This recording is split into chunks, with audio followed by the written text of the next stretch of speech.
ಕಫಾನಲ್ಲಿ ಕಳಿಸ್ತಿದ್ವಿ, ನಾವು ಇಲ್ಲೇ ಮಾಡ್ತೀವಿ. ಮತ್ತೆ ಈಗ ನಮ್ಮಲ್ಲಿ ಯಾವ್ದಾದ್ರು ಕೇಸ್ಗಳು ಅಂತಂದ್ರೆ ಔಟ್ಬ್ರೇಕ್ಗಳು ಆಗ್ತಿದಾವಲ್ಲ, ಔಟ್ಬ್ರೇಕ್ ಆದಾಗ ನಾವು ಇದೆಲ್ಲ ಸ್ಯಾಂಪಲ್ ಕಲೆಕ್ಟ್ ಮಾಡಿ ನಾವು ಬಿಜಾಪುರ ಕಳಿಸ್ತಿದ್ವಿ. ಅದು ಏನೂ ಇಲ್ಲ, ಈ ಸ್ಯಾಂಪಲ್ಗಳನ್ನ ಇಲ್ಲೇ ಕಲೆಕ್ಟ್ ಮಾಡಿ, ನೀರಿನ ಸ್ಯಾಂಪಲ್ ಆಗಲಿ ಆಹಾರ ಸ್ಯಾಂಪಲ್ ಆಗಲಿ ಎಲ್ಲ ಕಲೆಕ್ಟ್ ಮಾಡಿ ನಾವು ಇದೇ ಲ್ಯಾಬ್ನಲ್ಲೇ ಮಾಡ್ತಾ ಇದೀವಿ.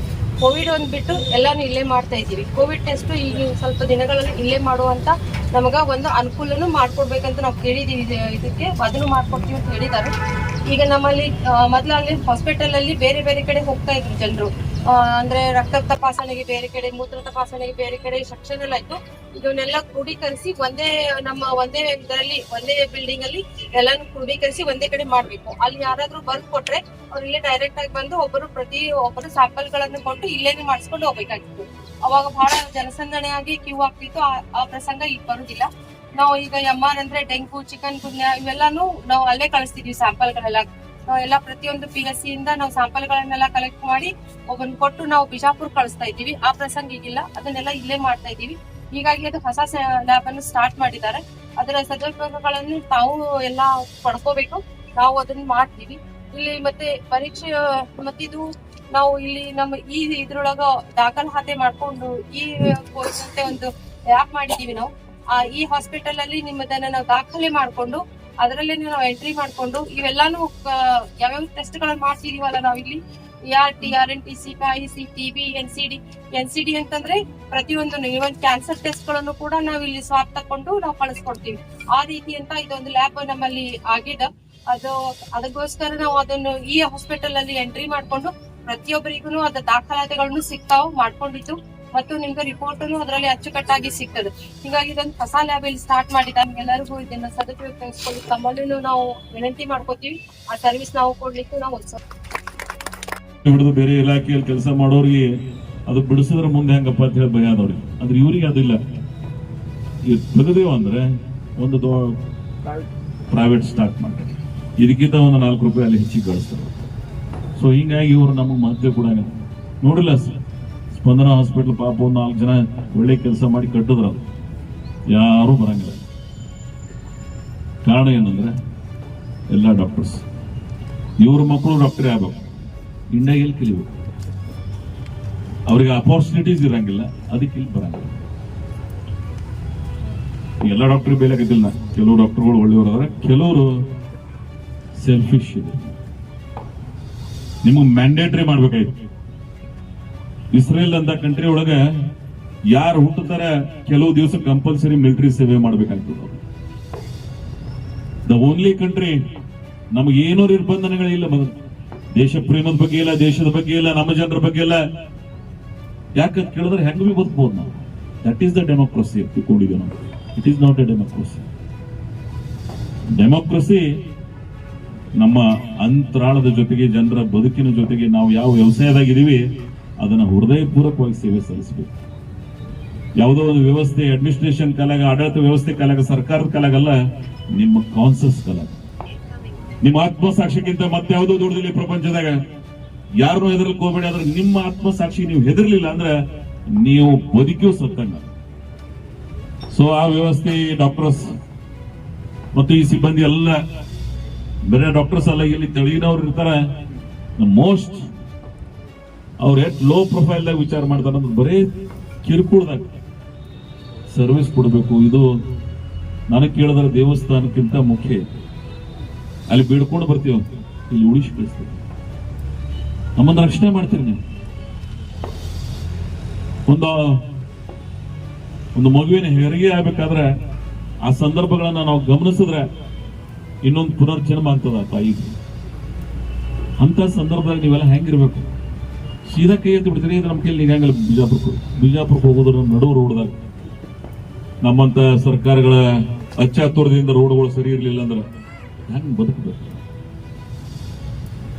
ಆ ಜೀವ ಹೋಯ್ತು ಅಂದ್ರೆ ಯಾರು ಕಾರಣೀಭೂತರಾಗ್ತಾರೆ? ಈ ಅರಿವು ಇರ್ಬೇಕಲ್ಲ ನಮಗೆ. ಇಂಥವು ಎಷ್ಟು ಉದಾಹರಣೆಗಳಾಗ್ಯಾವ ನೋಡೋ. ನಾವು ನೀವು ಬಹಳ 100 ವರ್ಷದ ಬೇಡ, ನಮ್ಮ ಕಡೆ ಮುಂದೆ ಒಂದು 20-30 ವರ್ಷ ಎಷ್ಟು ಮಂದಿ ಕಳ್ಕೊಂಡಿವ್ ನಾವು. ಯಾರು ಇದಕ್ಕೆ ಜವಾಬ್ದಾರರು? ಯಾರಿದ್ರೆ ಹೊರವರು? ಈ ರೆಸ್ಪಾನ್ಸಿಬಿಲಿಟಿ ತಗೊಳ್ಳೋರು ಯಾರು? ನಾನು ಅದಕ್ಕೆ ನಿಮ್ಮಲ್ಲಿ ಪ್ರಾರ್ಥನೆ ಮಾಡ್ತೀನಿ ಡಾಕ್ಟರ್ ಸರ್.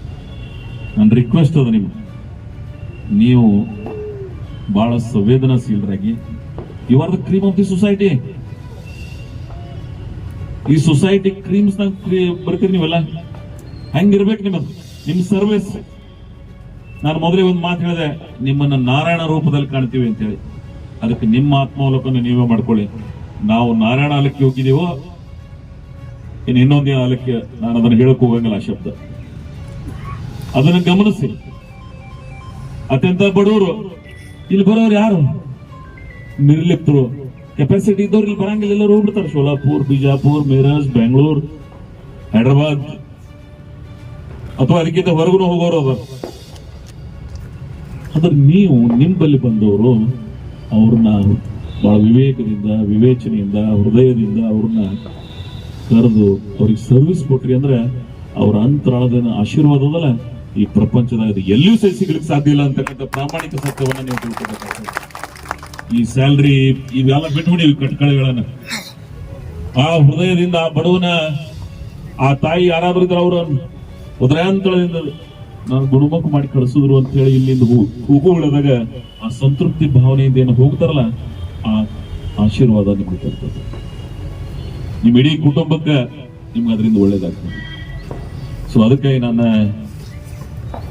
ಕಳಕಳಿಯನ್ನ ನಿಮ್ಮನ್ನು ನಾನು ವ್ಯಕ್ತ ಮಾಡಿ, ನಮ್ಮದೊಂದು ಆಡಳಿತ ವ್ಯವಸ್ಥೆ ಶೈಲಿ ಅದು ಬಹಳ ಸ್ಟ್ರೇಟ್ ಆಗಿ ನಾನು ತಪ್ಪಿದ್ರು ಇಲ್ಲ, ನಮಗೂ ತಪ್ಪದ. ಆಡಳಿತ ವ್ಯವಸ್ಥೆ ಏನ್ ಕೊಡ್ಬೇಕಾಗಿತ್ತು ಅಷ್ಟು ಕೊಡ್ತಕ್ಕಂಥ ಪ್ರಾಮಾಣಿಕ ಪ್ರಯತ್ನ ಮಾಡಿಲ್ಲ, ಮಾಡ್ತಾ ಇದೀವಿ ನಾವು. ಸೊ ನೀವೆಲ್ಲ ವಿದೇಶಕ್ಕೆ ಹೋದ್ರೆ ಅಂದ್ರೆ ಕಂಪಲ್ಸರಿ ಇನ್ಶೂರೆನ್ಸ್ 40 ಅಂದ್ರೆ ಅವ್ರು ಇಡೀ ಬಾಡಿ ಚೆಕ್ ಮಾಡ್ತಾರೆ. ನಮ್ಮಲ್ಲಿ ಏನ್ರ ಮಾಡ್ತೀವಿ ಮೊದಲು ದವಾಖಾನಿಗೆ ಬರಂಗ ಆದ ಬಳಿಕೆ ಹೋಗ್ತೀವಿ ನಾವು ದವಾಖಾನೆ. ಯಾರೇ ಮೊದಲು ಪ್ರಿಕಾಷನರೀಸ್ ತಗೊಂಡಿದೀವಿ, ಆ ವಾತಾವರಣ ನಾವು ಸರ್ಕಾರದವ್ರು ನಿರ್ಮಾಣ ಮಾಡಿದೀವಿ. ಇನ್ಶೂರೆನ್ಸ್ ಅದು ಪ್ರತಿಯೊಬ್ಬರಿಗೆ ಅಂದ್ರೆ ಜಿಯೋರ್ 25 ಕಿಲೋಮೀಟರ್, ಮಾರ್ಸ್ನಳ್ಳಿ 25, ಅಗರ್ಕೇಡ್ 25, ಅಥರ್ಗ 20. ಇಟ್ಟು ಸೆಂಟ್ರದಾಗ ಹಾಸ್ಪಿಟಲ್. ಇಷ್ಟು ನೀವು ಸರ್ವಿಸ್ ಕೊಟ್ರಿ ಅಂದ್ರೆ ನಿಮಗೆ ಆ ದೇವ್ರ ಸ್ಮರಣೆ ಮಾಡ್ತೀವಿ.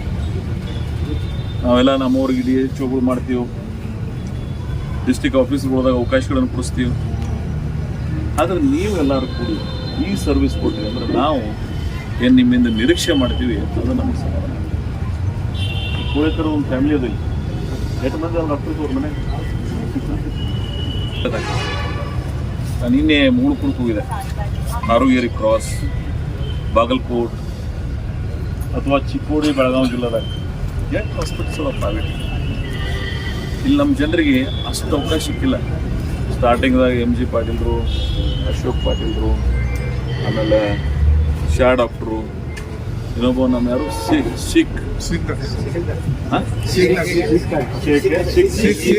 ನಂತರ ನೀನು ಬಸ್ಸಿಗೆ ಹೋಗಕ್ಕೆ ಏನಾರ ಕಡಿಮೆ ಬಿದ್ದೋದು ಕಿಶದ ಅಂತ ತೆಗೆದು ಬಡವು ಸಹಾಯ ಮಾಡ್ತೀವಿ. ನಾವು ಯಾರು ಸಿಕ್ಕದವ್ರು ಇಲ್ಲಿ ಎಲ್ರಿ ಬಿಜಾಪುರ ಗೊತ್ತದವ್ರು ಎಲ್ಲಿ ಅದಾರ, ನಾ ಹೆಡು ಇದ್ದಂಗಿದ್ದೀನಿ ಎಲ್ಲಿ